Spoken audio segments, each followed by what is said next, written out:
Welcome back, my Magic Treehouse fans. Mrs. DeMarco's back with Chapter 4, Ships of the Desert, Seasons of the Sandstorm. The camel riders all silently watched the sun set over the faraway dunes. As the fiery balls slipped beneath the horizon, the desert was flooded with red light. As soon as the sun disappeared, the air grew much cooler. Mamoon stood up. "It's time to go," he said. The camel riders put out their small fire. In the growing darkness, Mamoon helped them saddle up their animals and load them with baggage. Then Mamoon came over to Jack and Annie. "You can ride those two sisters," he said, pointing to the two camels kneeling in the sand. "Climb on, then come to the front of the line to ride with me." Jack and Annie walked over to the two camel sisters. Each had reins hanging from her neck. Saddles made from colorful cushions were piled high on their humps. Annie patted the wiry tan-colored fur of one of the camels. The camel looked at Annie with big eyes and fluttered her thick eyelashes.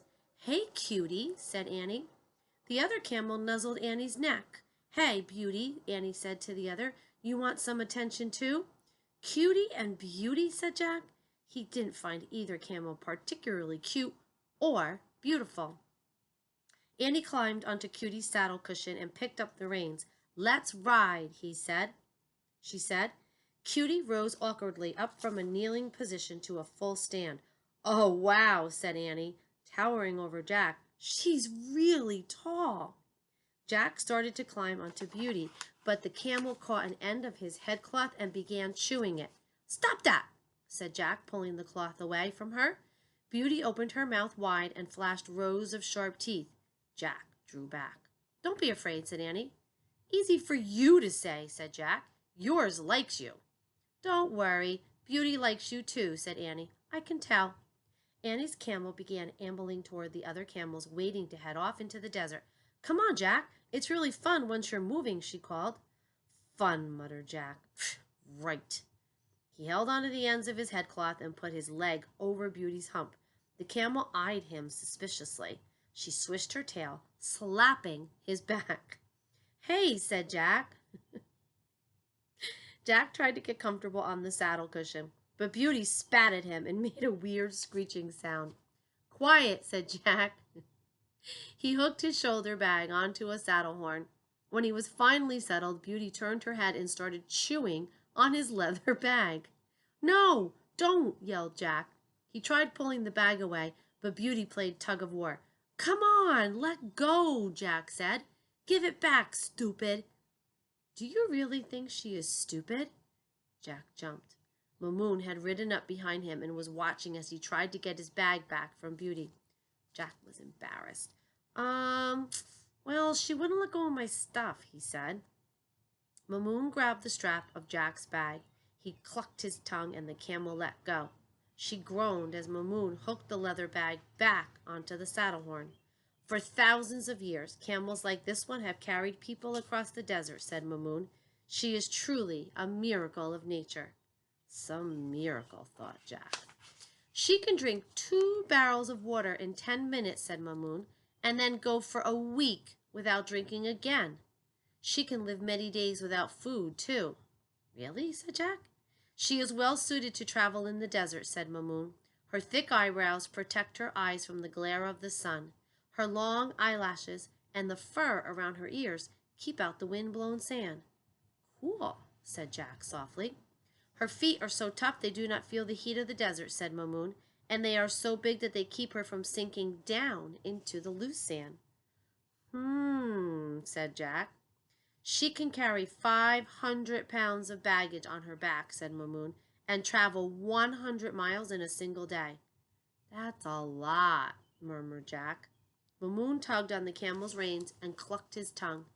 Beauty breathed heavily as she rose up on her long, powerful legs to her full height. Mamoon looked at Jack. "We must respect her and honor her," he said. "In many ways, she is superior to us, no?" Jack nodded. He thought of the words of Merlin's letter. "To succeed in your mission, you must be humble." He patted the camel. "Good girl, Beauty." Mamoon clucked his tongue again to coax the camel forward. Perched high on his saddle, Jack rocked from side to side. He did not feel at all safe, but he stayed calm. Beauty ambled over to Cutie. The two sisters stood together and snorted. The desert sky was bright with stars. Mamoon called to his men, and the caravan started moving forward. The camels walked with a swaying motion. They moved 2 big feet on one side, then 2 big feet on the other. Jack gripped the horn of his saddle as his ship of the desert rocked from left to right.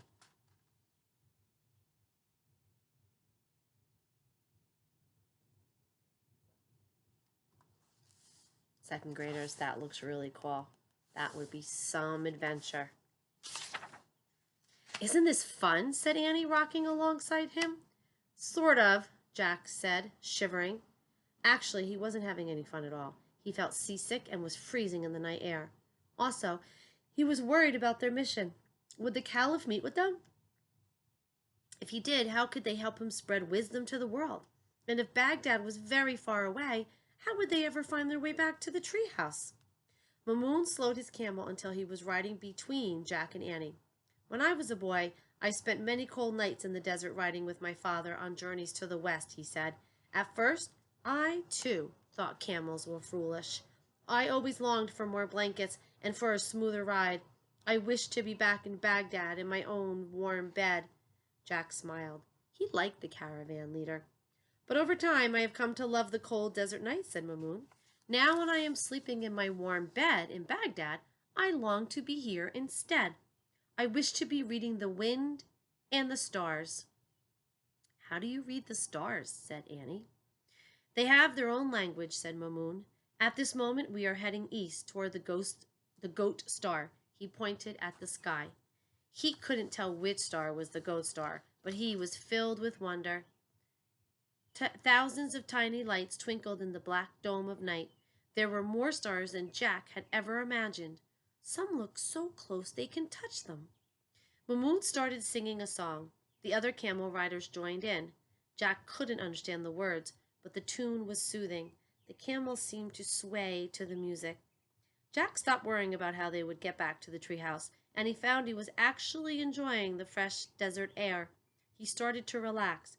Jack, Annie said softly, guess what? We just solved the first mystery in Merlin's letter. Ride a ship of the desert on a cold, starry night. Yeah, said Jack happily, and it's really fun. Suddenly, a fierce shout came from the distance. Jack sat up straighter. His heart thumped. Bandits! One of the camel drivers shouted. Uh-oh. That's the end of chapter 4. We're going to have to wait to chapter 5 to see what happens with Mahmoud and Jack and Annie and the clan and the camels and, of course, the bandits.